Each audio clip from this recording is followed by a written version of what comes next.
Good evening, friends, and welcome to another episode of Tim Kirby Russia live stream here at Tim Kirby Russia headquarters. Of course, if you're watching on YouTube, that means it's taped. So what do you have to do? You have to join Tim Kirby Russia Hardcore on Telegram if you enjoy these mad live streams. Although today is going to be a bit of a strange live stream. Usually the whole point of this program is I, as an American who's lived in Russia for 20 years and worked the majority of those years in the Russian media on the inside, I give you a kind of insider's view on the way things are in Russia. However, this is where we're going to talk today is about an interesting thing that kind of happened that sort of confirmed my suspicions, maybe has given me some food for thought, and new directions in my sort of eternal I don't want to say crusade. That's a bit strong. My eternal battle to make the migration policies in Russia become sane towards Westerners who want to come here. So today's also a very good day if people want to leave a bunch of comments that have nothing to do with anything. Comment like nuts. You want to call in later after my spiel is over. As is tradition, you could call in, but comment on anything. Today would be an amazing day to just leave completely random comments because I don't have too much to say. But like I said, one thing kind of happened that sort of, recently that really confirmed a lot of things that I've been thinking. I know, in fact, I was just talking to someone today and they were like, but I'm a woman, so I just always think in feelings and intuition and emotions, and I'm a man and I don't. So I usually don't like to jump on hunches or instinct. I like to have something kind of happen, to confirm it, or things to happen, Twice is a coincidence, 3 times is a conspiracy, as they say, right? So anyways, what happened? Well, we've started the full launch of the American Village. We're getting people to, in theory, come out and visit it. We've already gotten 2 people start building homes. A few other people have promised by the end of the year they're going to sign the documents. We'll see. And then there's the very large number of people who said, Tim, in 2025 I'm coming. Okay, we'll see. We'll see what happens in 2025. But anyways, one thing, guys, that I am very honest with people about, and well, there may be some good news. Let's start out with some good news. The construction company, despite the fact that they've only built 2 houses so far, and for them that's not a whole hell of a lot, they're actually so excited and have really enjoyed doing this project with me that they're trying to sort of, using his free hours, have their main architect come up with a concept that's a bit cheaper and a bit simpler than the current homes being built in the American Village. So who knows? Maybe for some other people, there might be a cheaper option on the horizon. But that is all in the theoretical stage, and they didn't say anything about like a release date or how much cheaper it would be. Basically, they've been inspired. I'll put it this way. So who knows? Maybe that'll be a good thing. Maybe they'll never do it. We don't know. Okay, so that's kind of issue number 1. But issue number 2 was that, over the process of this American Village, we've had a lot of people who've been interested in, a ton of people have been interested in, but the price is just high. It's just a very expensive thing to do, and I understand that. But when you're buying real estate in a home in Russia, Russia is no longer cheap. It's not the 90s.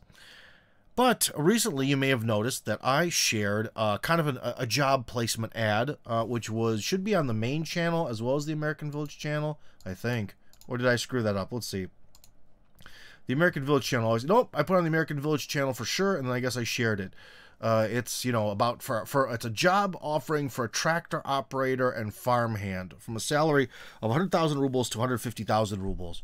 So that isn't super shocking. I'll get to the sort of shocking revelation part later, but all I can say is it kind of worked out to be an interesting coincidence where I went to Dobrograd, which is this experimental privately funded city being built in the Vladimirsky region. Essentially, it's kind of like what I wanted to achieve with the American Village, except I'm not a billionaire, and the person who created Dobrograd is a billionaire. So you see there's a big financial difference between $0 and billions of dollars. So that's the first thing. But anyways, filmed some material about that. That'll eventually be released. I have the basic editing done, so it was kind of cool. But anyways, someone I know who we have a working relationship together, she was like, hey, I really think this American Village thing you're doing is cool. I'm like, yeah, thank you, much appreciated. And she was like, I know someone, and I bet a lot of Americans would like to work on farms and stuff. I'm like, well, sometimes I think Russians really overestimate the amount of Americans who'd be willing to work on a farm. But anyways, could you elaborate? What do you mean? And she was like, well, I know these at least one farmer in the Vladimirskaya region, and he's looking for people because everyone went off to fight the war. And so essentially, when I went to the whole film, the Dobrograd thing, I actually met these farmers in person, and basically they told the story that pretty much everyone who drove a tractor or other such large machinery, well, now they drive tanks. Because they're either motivated to go off to war, or also because the salaries and bonuses are fantastic. If the advertisements aren't lying, it is the best career path in Russia is the military right now, by far. Especially if you're from a simpler background, I'll put it that way. So essentially, there's no one left to drive tractors. And these guys have John Deere tractors from the United States. So they wanted to talk to me to see if I could find them someone who could be like a tractor driver, but maybe also a technician or is more familiar with it. Well, that's kind of a miracle shot. But anyways, the conversation went well, and by another weird twist of fate, the man, the myth, the legend, my immigration lawyer buddy, Timur Beslangurov, was also at Dobrograd on that very day, okay, for his business dealings. So we had a big group discussion about all this stuff. And it's always good to have Timur around because he can actually always really say whether something's legal or not, possible or not. And it looks like this whole thing of, you know, these guys wanting to hire a couple Americans to be tractor operators and more and farmhands is becoming more realistic, I'll put it that way. So anyways, the meeting went really well. Those guys seem to have good intentions. The salary they're offering for Russia is fantastic by Russian standards for that kind of work, which would be considered like semi-skilled labor. So anyways, yeah, but what was the revelation for me in this about what was the big deal, you know, about this whole tractor thing? Then, well, why am I talking to you now? So, anyways, I won't keep it any longer. But the reason I'm talking to you guys now, and again, today's a great day. Random questions, stupid questions, intelligent questions, weird questions. Write them today in the comments anywhere on Tim Kirby Russia Hardcore Telegram. You'll see them, or I'll see them, I should say. Or if you want to call in after I'm done, you can call in. Today would be a great day for random stuff. But anyways, you know, the amount of people, I'll put it this way, the thing about this whole tractor job is, I thought a few people would write to me about it, but holy crap. I have gotten a lot of messages about this whole, like, tractor driving job. And, well, first off, all for men, of course. That's not surprising. Although they said they weren't necessarily opposed to having women work there. Especially there's some stuff that have to deal with the, you know, using the milking machines and dealing with the cows on a more nurturing level. So they weren't exactly opposed to having women there. But anyways, it was all guys. But I'll tell you what, this thing is something next time I do have a major meeting on immigration is that when you actually have like a real job opportunity, the job opportunity with a good salary, boy, does that make the transition easier, doesn't it? You know, and I think it's kind of stuff like this where there has to be some sort of like connection between this kind of industry and the Western world that would really help. Because one of the things is that although there's going to be, of course, communication problems, you know, I think once you sort of get set up on a farm, you kind of know what to do. And I don't think the language barrier is that hard, but high. But basically, I'll put it this way. Before the war and before these new sort of changes to the way immigration works in Russia, I mean, really, the only job for Western foreigners has been teaching English. And like I've said before, teaching English is kind of a trap. If you like being in that trap and you freaking love teaching English, then it's great because anyone can fall in that trap. All you need is some sort of what's it called, TOEFL certificate, or TEFL. I want to say TOEFL. Well, what would the O stand for? I don't even know. I don't care because it's just crap. But anyways, you really kind of had one job opportunity that's teaching English.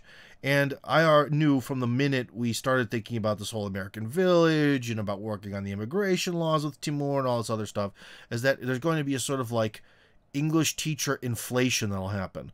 Like, say thousands of people well, apparently there's already a few thousand Westerners in Russia, but let's just say the numbers increased by tenfold. Well, the amount of English teachers, I'll put it this way, if it seems like Western foreigners come here and the only thing they're qualified to do is teach English, oh boy, is that going to devalue English teaching real quick. So with this whole tractor thing, you know, it has a few aspects. One, I think it's a lot more valuable for Russian society than English teaching. No diss on the English teachers. It's also something where it's like a real, I would say, more career rather than I think English teaching tends to be a sort of anti-career that you get stuck in. You know, especially if you're single, like it seemed like a lot of single men were writing about this. If you're single and you're living out in the sticks and you're making 150,000 rubles a month, you can definitely pack away some of that. And slowly over time, you can start to build up that money that maybe you get your own hectares of land and the ability to start working them, this, that, or the other. So I don't know. It's kind of a good starting position. Maybe not the best starting position, but it's something. Apparently the cost of tractors has exploded in Russia, and getting the land is easy. Getting the tractor is the hard part. But anyways, it was just really surprising how many people, holy crap, how many people would move to Russia apparently at the drop of a hat if they had this kind of job lined up, like an actual job that they'd like with a decent salary. And so, guys, this kind of makes me think that I've got to go and somehow, again, sort of connect these dots. Because if it's true that pretty much every tractor driver in the whole country has gone off to be a tank driver and all this, well, someone's got to someone's got to fulfill that function. Someone's got to go out there in the sticks. And the guys even said that, you know, like sort of the migrant labor that comes from Central Asia, they work terribly, and they tend to vanish. Who knows why they vanish, but they do vanish. They're unreliable. And one thing why they specifically wanted to have Western employees is that they felt that they would be, let's just say, more reliable. Like, they want to have someone who's going to be a tractor operator for 5, 10 years, not just for, like, one season, and then they vanish back to Uzbekistan or wherever the hell they came from. You know what I mean? So, yeah. So this kind of blew my mind, just how much people really got excited about this. I know that if you look on the actual Telegram channel, this post about the tractors, it has like, was it 2,136 views. That's not a lot. It felt like that post must have had 100,000 views for how many people have been writing me about this. So I'm going to try to keep my eyes open for these kind of opportunities. But the problem, again, it's about the sort of connection thing. Because I do have a friend who is a foreigner in Russia, and he runs an HR company, right?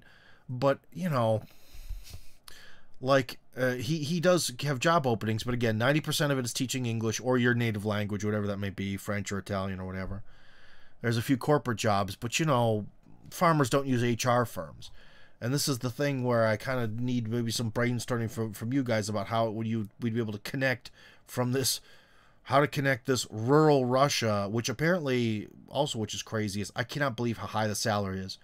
Like, when I came to Russia, someone being able to make working with their hands like more than the average person in Moscow does in an office was unthinkable. Unthinkable, unfathomable. And I've heard rumors that the cost of, like, you know, trade, well, he'd call it the trades in American English, but I know I have an international audience, so we could call it people who work with their hands, you know, plumbers or welders, carpenters, and all that. You know, I don't know quite why, but Russia goes to war. Again, maybe it's because of a lack of people, but then someone would say, but there's plenty of migrant labor.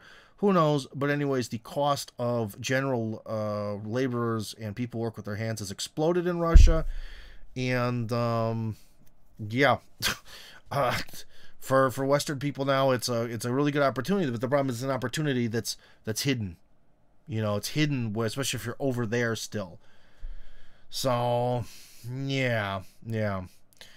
Don't quite know what to do, but I just found a very eye-opening sort of experience there. Anyways, that was kind of my main thing for tonight. I hope did I hit the record button? Thank goodness I did. That would have been terrible if I didn't. I completely blanked on whether I saw it or not. So anyways, are there any questions from people or comments at all? Let's see. Scrolling. Verbally abused someone.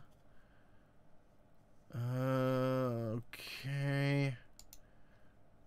Alright, people are complaining about the quality of medical care in Russia, which isn't that great. I agree with you. But in the United States, I really didn't have access to any. so, uh, so for me, it was a step in the right direction. Maybe for you, it isn't. I don't know. Yeah. But anyways, guys, I'm just in my mind is just completely blown.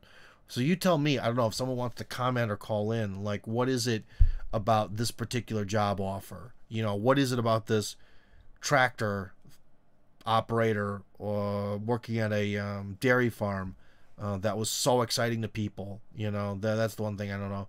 But one thing I can tell you is there was a little bit of a argument, no, friendly argument, going on under the post about how, well, how could someone work on a Russian farm if they don't speak Russian? Well, you know what? I used to work in a video game company that, you know, and I made video games, and I used to work at a school in Kazakhstan, all shit. And I didn't, well, what was Kazakhstan? I didn't speak Russian really at all. And then when I was at the video game company, my level was terrible. It's called sink or swim, friends.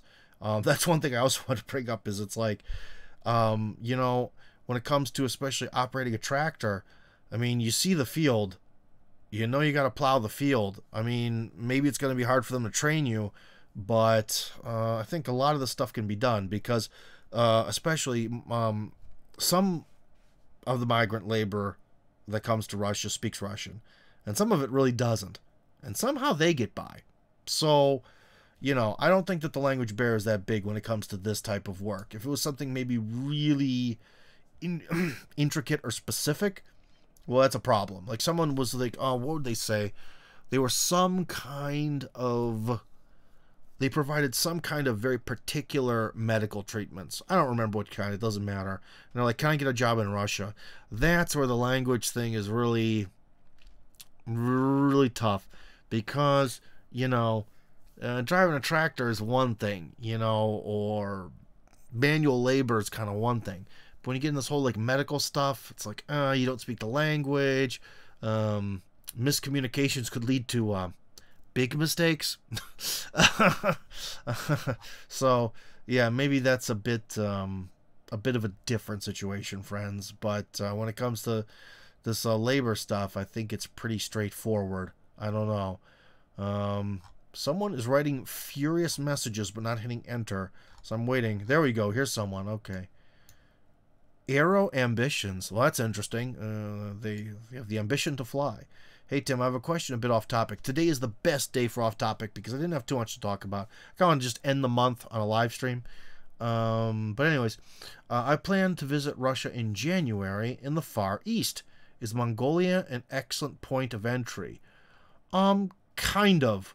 Well, the thing. Okay, so let's answer your question seriously. So you mean Mongolia is a point of entry implies that you want to go like over the border by land?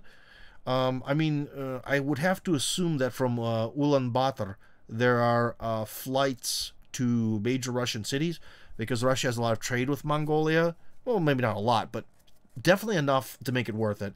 So I would assume there'd be flights, but Mongolia is neutral towards Russia, you know. So the border, it's not going to be like the mysterious border with Finland where, hey, sometimes it can be open and sometimes it can't. You showed up on the wrong day. Go get a hotel for 3 days till you open the border again. None of that bullshit, okay? So the physical border of Mongolia and its airports are open to Russia. So if you can fly to Mongolia, you can fly to Russia. And you're specifically going to visit the Russia's Far East, which is cool.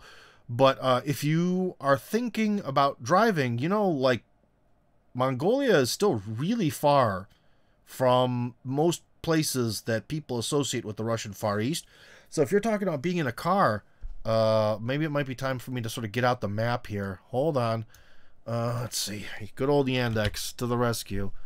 I'm going to do this on my screen. I'm sorry, guys. Not really in the mood to do screen sharing today. I'm kind of tired here. A lot of work recently. Let's see. Let's just take a rough estimate. I'm scanning over here, zooming out. If you were to drive from Ulaanbaatar to Vladivostok. Let's do raw distance. Ulaanbaatar. Just the raw distance from the capital of Mongolia to Vladivostok, as in not with all the turns and going, you know, around China a bit and all this. It's 2,000 kilometers. So if you think you're going to visit Russia's Far East, which usually to me implies Vladivostok, Khabarovsk, Sakhalin, Magadan, and all that other stuff, that's really freaking far from Mongolia, my friend. Like, pretty crazy far. So unless you're flying, again, I don't know what kind of flights there are. You know what? While we're here together, let me just see if there are any flights. Okay, Tutu.ru. Let's see. I don't know. Ulan. Hold on, I got churns. Ulan. Not Ulan-Ude. Yeah, from Mongolia to, I don't know, Irkutsk. So, Ulaanbaatar, you can fly to Irkutsk, which is still really far from Russia's Far East. So, do you want to go to Irkutsk? You can go to Moscow, or you can go to Irkutsk, apparently, according to Tutu.ru. Which, again, Irkutsk is in Siberia. It's not in Russia's Far East. So, you'd have to take, like, a flight further from Irkutsk. Are there flights from Irkutsk anywhere? Irkutsk to Vladivostok. There are. Okay, well, that's nice. So, but again, you know, why Mongolia? You could probably go to Peking or Beijing or whatever the hell we call it today, China, and you could get a direct flight to Vladivostok and see Russia's Far East. Why not do that? You know? Hey. I mean, hey, why not do it that way? Okay, so I think I answered your question about Mongolia. Again, if Mongolia is more of a gateway to Siberia, like, you know, because in some of my videos about travel, we did the whole Chuisky Highway, and that goes through the Altai Mountains all the way down to the border with Mongolia. So that was one of the best experiences of my life. But that's, again, that's Siberia, not the Far East. Red says, are most farms in and around, most of the farms in and around Dobrograd? I don't quite understand what you mean, are most of the farms in and around Dobrograd? Because Russia is gigantic and there are farms all over the place. So if you're referring to the guys who are doing the, who want tractor operators, I believe the one guy said it was a 15-minute drive to Dobrograd, and the other guy said it was a half-hour drive, with the caveat that it's like a raw, like rural American half-hour drive where you're driving, you know, like 60 miles an hour, pedal to the metal with nothing in your way, 30-minute drive, like that kind of thing. So, yeah. So, yes, they are, I'll put it this way, in terms of Russia as a whole, yes, they are relatively close, especially by car. Aero Ambitions, he clarified. He has been flying from the airport in my area flies to, oh, the airport in your area flies to Mongolia. Sweet, I plan to fly. Okay, well, Aero Ambitions, I just said that I couldn't find. You can use tutu.ru if it's not blocked in your country. Here, I'll give you the link. To see what kind of flights there are. It might be blocked in your country, I don't know. But long story short is the Tutu only offered flights to Irkutsk and Moscow, not to Vladivostok. So there you go. Or it didn't offer Khabarovsk either. I think Vladivostok is more interesting than Khabarovsk because of its sort of position by the sea. If you had to pick, go with Vladivostok. It's definitely more interesting. So, do you know if Japan allows air travel to and from Russia? Probably not, but you never know. From what I understand, no, all the countries that are in like the G7 and the West, although Japan is very ironically in the West, being as it's known for being the land of the rising sun in the East, but I'm pretty sure Japan does not have flights, and if you listen to content from people who, you know, are English-speaking podcasters or whatever in Japan, apparently the Japanese are very, very paranoid about getting busted over Russian sanctions, so they are very... I wouldn't say that they're enthusiastic about sanctions in the sense that they think it's good, but they're enthusiastic in the sense that they are terrible of being punished over them. So, yeah, it's pretty it's pretty harsh in Japan related to Russia. I'm glitching. Maybe I am, guys. Maybe I am. But I shouldn't be. On my monitor, I'm fantastic. But anyways, the internet here should be perfect. So, El Anonimo says, Dan from the Far East covered the train entry to Russia from Mongolia. Oh, you mean Dan was in... wait. If you mean Dan Castle, again, he is in Siberia, not the Far East, which is important. Big distinction. As I just said, there is a huge amount of kilometers between, you know, the Mongolian border and where the actual Far East is going. The connection is better now. Well, sorry, guys. What can I do? Someone just said, not anymore. Do you mean not anymore? Not anymore. That was glitching. Okay. So anyways, that was an interesting question. But yeah, the places that most people fly to Russia from, again, if you really want to go to Vladivostok, then you have to find some tickets that are going to go from Ulaanbaatar to Vladivostok. That's what you have to do. I can't help you with that. Maybe there are flights nowadays, but I didn't see any. Or you're going to, like I said, you're going to have to then go Ulaanbaatar, Irkutsk to Vladivostok. So you could do it that way, but it's more flights, meaning more, you know, paying for tickets and more this and getting a hotel in Irkutsk. But then again, Irkutsk is kind of cool. It's kind of a neat place. You could go to Lake Baikal, you know, might be worth your time. I don't know. I don't know what your objective is or what you're trying to achieve by this trip. So, you know, take a look. So, yeah, interesting. If we're talking about border crossings, really the best places are generally like Turkey, and a lot of people fly through Georgia nowadays. Turkey's one. Egypt is another. Oh, and Dubai, of course. Dubai, which tries to be as neutral as it can. But remember, no one's neutral. Don't listen to Nomad Capitalist. There are no neutral countries. But Dubai tries its best to come across as being at least somewhat neutral here.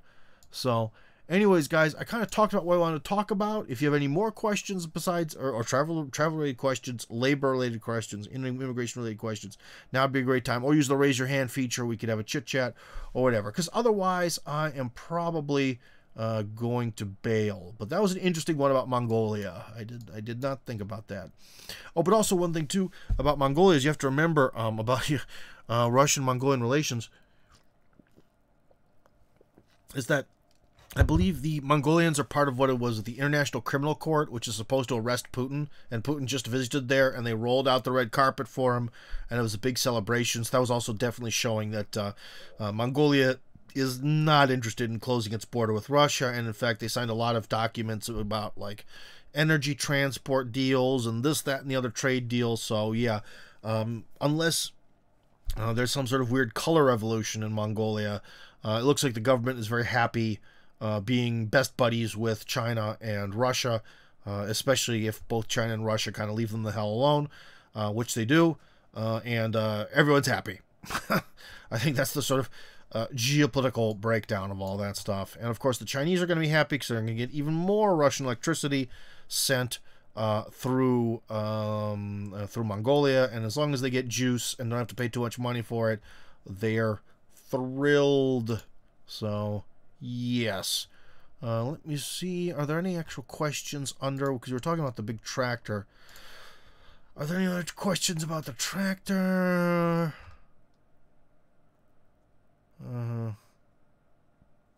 No. Just one person who tried to get in contact with them. I gave them the one guy's phone, and yeah, the one farmer hates social media. The other one does use Telegram. So I gave them the Telegram one. Someone is typing something. So whoever this person is, hurry up and type your message because I'm going to probably then vanish. Just wanted to give this sort of last live stream for the month. I know there's more serious things that we could be talking about, but after this is over, I'm going to post up probably videos with Stanislav Karpivnik, former U.S. Army officer, and with Larry Johnson is back on the program, which is awesome. So, anyways, Sam, you want to talk, Sam? Well, I'll allow people to, because I see people are writing questions. So, Sam, what do you want to talk about today? Anything related to Mongolia or tractors? Yeah, I think you said it was an open Oh, forum, today, but yeah, today. Go nuts, whatever. Talk about uh, anything. well, okay. I wanted to know, in Russia proper, do they support the what is that guy's name? Islam Chernayev and the other Who? uh, Nagamenov. Do the non Chechen Russians support the UFC fighters that are from Russia? Yeah, yeah, they do. There's a little bit of when they announce them as being Russian. I would say there's a little bit of like a, well, kind of, because in English, there's no distinction between like Russian as the ethnicity and being Russian-esque. So essentially, in Russian, they're called Russian-esque fighters, not Russian fighters. So when they do that in English, the Russians are always kind of like a little bit like, but there's also a lot of, kind of rivalry between all the ethnicities in Russia. I'd say a healthy rivalry. So yeah. But when they win gold medals or whatever, generally they count that as a win for Russia, not so much just a win for one particular region. So there's a little bit of that, but not a lot. Not a lot. Something else? Or did Sam, you there? Did I disconnect? What's happening? Sam? Yeah, we got a big storm here, so Oh, okay. That was on your end. All right. So yeah, now I can hear you. But anything else besides that? Yeah, I'll just say John Deere tractors are good. The older ones are real simple, easy to repair, very mechanical. But I've been running one for 4.5 years and doing some repairs, and I still don't have it figured out. So if anyone wants to take that, they really need to be a mechanic first. Well, yeah, that's kind of what they're looking for, is, someone who can keep these things fixed, because now it's become really expensive and difficult to get new parts for them. But in theory, a lot of tractors can work for a long time. I was just in the Volgograd region, and we filmed a little bit of me using a tractor. And I was, using one of these Soviet ones from the 1960s, and it's still running. Very uncomfortable. It was made for tiny people from ancient times, not for someone my size. But, I mean, it still works. I can't imagine having any fuel efficiency with how much it stank and all that stuff. But, so fixing it's part of the deal. I've never been really a gearhead, so, I don't know how hard it is to fix a tractor or not. So, but anyways, man. I was watching some of that Canadian Families footage, and I think the Belarus tractors are the closest equivalent to John Deere in terms of just being really mechanical, not having a lot of electronics. Yeah. Well, yeah, they're basic. They're kind of been doing the same thing. I'm sure there's some modifications to them over the years, but I mean, it's kind of the same thing that they had in the Soviet Union, probably just with a few extra bells and whistles. But yeah, those are popular. But they still cost a lot of money, and when they're new, anyways. And so, yeah. But I mean, like Father Joseph has a Belarus. Pretty much everyone does. They're kind of the most ubiquitous tractor because they still make new ones. A lot of the other ones vanished to history. So, but again, when you're talking about mega farming, you're talking about, thousands of acres and stuff. Those Belarus ones I think are just too small, too manual. You need a big beast to go out there and do like fucking 30 feet at once. I think that's what the real goal is there.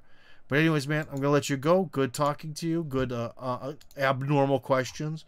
We have another question here. Remember, you can call in or write, because otherwise I'm going to leave pretty soon and post up the new videos with Larry Johnson and with Stanislav Krapivnik in them. Aero Ambition continues to, the person who wants to visit Mongolia.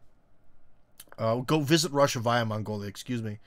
He says that I also hope to visit Moscow as well in my visit, and especially see the AGAN Aircraft Company. They do general aviation alongside Expat American. Hope the AGAN company allows us to tour the place. I don't quite know who that is, but in Moscow, I don't think the new the Sukhoi Superjet is definitely not built here, and the MS-21, which is going to be the new thing to replace Boeing and Airbus's, big birds. That is being made, I think, like in Irkutsk or something far out east, maybe Khabarovsk actually. But anyways, that's far from Moscow.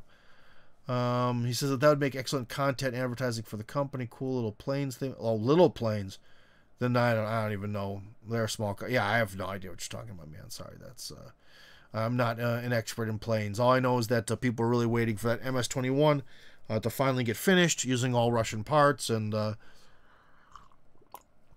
supposedly it has the widest what's that fancy term, fuselage or whatever. So you have in theory more horizontal space than on any other major big aircraft. So that will be super mega fun. Well, of that class, you know, like I don't think they make them anymore, but like the 747, 777, that like class of airplanes. So yeah, everyone's waiting for that, but like everything in Russia, one of the main problems of Russia is Russia can actually make a lot of really good stuff. There's just never enough of it. Like the Belarus tractors, I know they come from Belarus, but still never enough of them. I think the Ladas have become good cars, especially for the price. Not enough of them. The Ural, or Ural probably to say it in English, the Ural motorcycles, people really like them. Not enough of them. That's the problem with everything in Russia.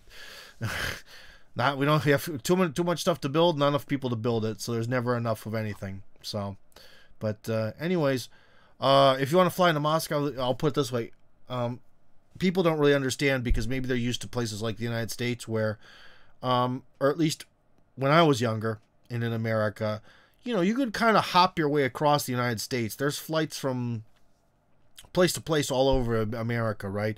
Whereas in Russia, it's been really the opposite. It's been very Moscow-centric. And so everywhere flies to Moscow. But going between places in Russia can sometimes be a real pain in the butt. So if you're going to fly in from Mongolia, there are definitely going to be flights to Moscow. It doesn't matter. If a country flies to Russia, it flies to Moscow for sure. And from Moscow, you can get to anywhere within Russia. Although sometimes that creates really goofy, especially the past situations, you know, where you have to fly from like China to go to Moscow to go somewhere else in Russia, which is ridiculous when you're already right over there, you know. So, yeah. But I think you will... There's to make Russian Cessnas. Oh, I see. Okay. Well, hopefully, because speaking of double crowd, they have their own airport with private jets, private airplanes, I should say, not jets. They're more standard airplanes, prop planes, and hopefully Russia can use those. Anyways, guys, then is there anyone who wants to call in? No. So that means that I'm gonna head out. So let me just say what I said real quick is that I was just surprised with, and I understand now, and why we're talking about this is that, you know, when you have a job lined up in Russia, it's a lot easier to move here, especially if you're a guy who doesn't have a family, which seems to be kind of the majority of people who are interested in that tractor driving position. There was one guy who is married, and is in Russia, who was interested in it. But overall, I'll put it this way: it's when you have a job lined up, it's a lot easier to come here. And I had no idea just how many guys are fighting and how much that has changed the rural economy. Russia is in desperate need of people who can work with their hands, and the most sort of frustrated and offended people on the planet right now are the evil cis white males of the West. So I can see there's definitely a connection between these two factors. So now it's just a question of how do we connect these two things, because boy, if I could have come here and if I could have, you know, when I was younger and start working doing something like a tractor operation for 150,000 rubles a month, whew, I would be living a much different life right now with a lot more real estate, my friends. I'll tell you that much. So anyways, Tim Kirby Russia signing out. Goodbye. Oh, I have to turn off the live stream now. First off, stop the recording. Stop.